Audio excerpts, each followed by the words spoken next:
Assalamualaikum warahmatullahi wabarakatuh. Bismillahirrahmanirrahim. Alhamdulillahirrabbilalamin. Wassalatu wassalamu ala asrofil anbiya'i wal mursalin wa ala alihi wa sahbihi ajma'in amma ba'du. Artinya segala puji bagi Allah, Tuhan semesta alam, rahmat dan keselamatan semoga terlimpah atas paling mulianya Nabi dan Rasul, juga atas keluarga dan para sahabat, serta kepada yang mengikuti mereka dalam kebenaran sampai hari kiamat. Adapun setelahnya, pertama-tama marilah kita semua panjatkan puji syukur kehadirat Allah Subhanahu wa Ta'ala yang telah melimpahkan rahmatnya kepada kita semua. Tak lupa pula salawat dan salam semoga tercurah kepada junjungan kita Nabi Muhammad SAW serta kepada keluarga dan sahabat-sahabatnya yang mulia. Marilah kita bersama-sama menjelajahi petunjuk hidup yang agung ini dengan tema yang hendak kita bahas pada kesempatan yang berbahagia ini, yaitu tentang tokoh Siti Munjiah Gerakan Islam Berkemajuan Aisyah. Rintisan Nyai Ahmad Dahlan dan suaminya pada tahun 1913, yaitu setahun pasca berdiri Muhammadiyah, telah membuahkan hasil. Gadis-gadis di Kauman yang mereka sekolahkan telah tumbuh dewasa. Mereka menguasai baik ilmu pengetahuan agama serta umum. Salah satu santri wanita berhasil menjadi tokoh berkepribadian sederhana dan berjiwa serikandi.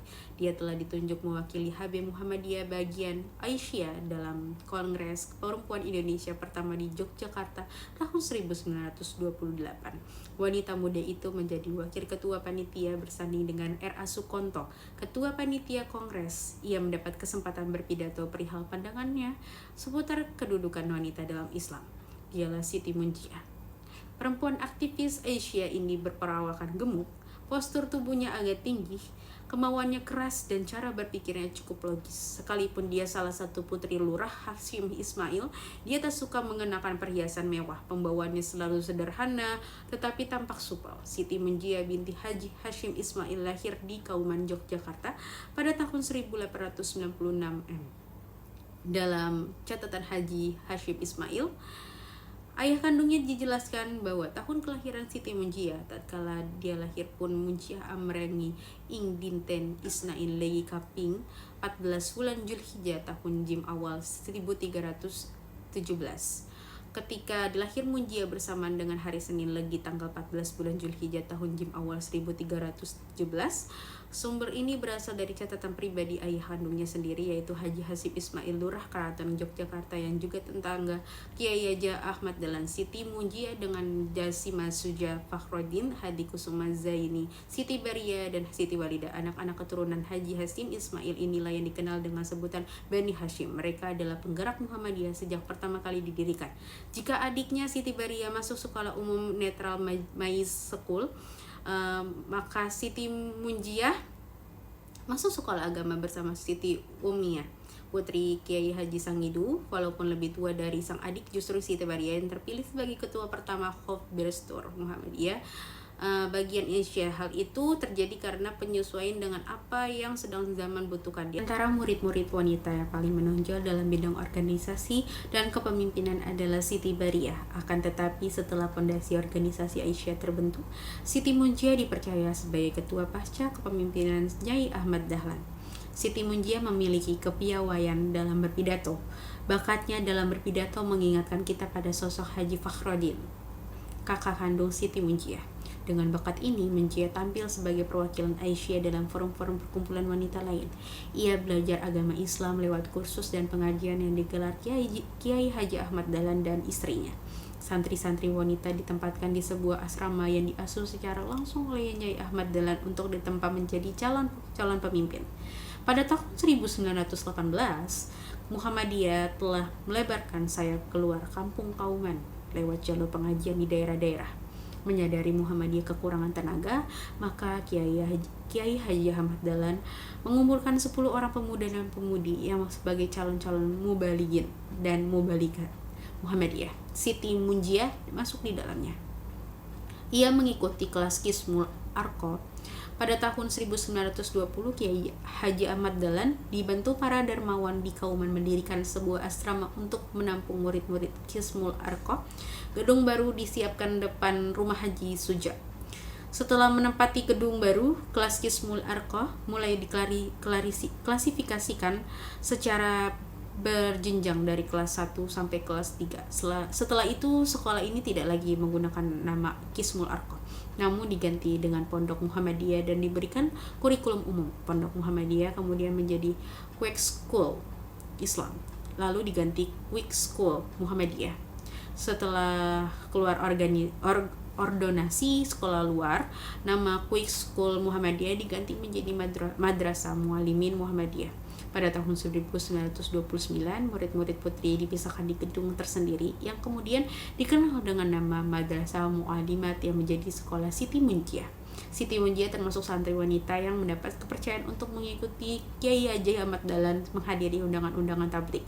Kepercayaan tersebut bukannya tanpa dasar sama sekali, sebab Siti Munjiah memiliki karakter tegas, juga kemajuan yang kuat. Karakternya terbukti pada 20 November 1921 ketika Dastur Muhammadiyah mendapat undangan dari Syarikat Islam cabang Kediri, Jawa Timur. Kiai Haji Ahmad Dahlan didampingi Haji Fakhruddin dan Siti Munjiah memenuhi undangan tersebut. Siti Munjiah mendapat kesempatan untuk menyampaikan ceramah keagamaan dengan pembawaan yang tenang. Dia menerangkan akan dirinya yang mengenakan pakaian tertutup rapat dengan kerudung khas Songket Kauman. Dijabarkan dirinya tidak malu berpakaian layaknya orang haji, sebab itu merupakan perhatian agama Islam. Tak hanya itu, ia juga menerapkan kedudukan kaum perempuan dalam agama Islam.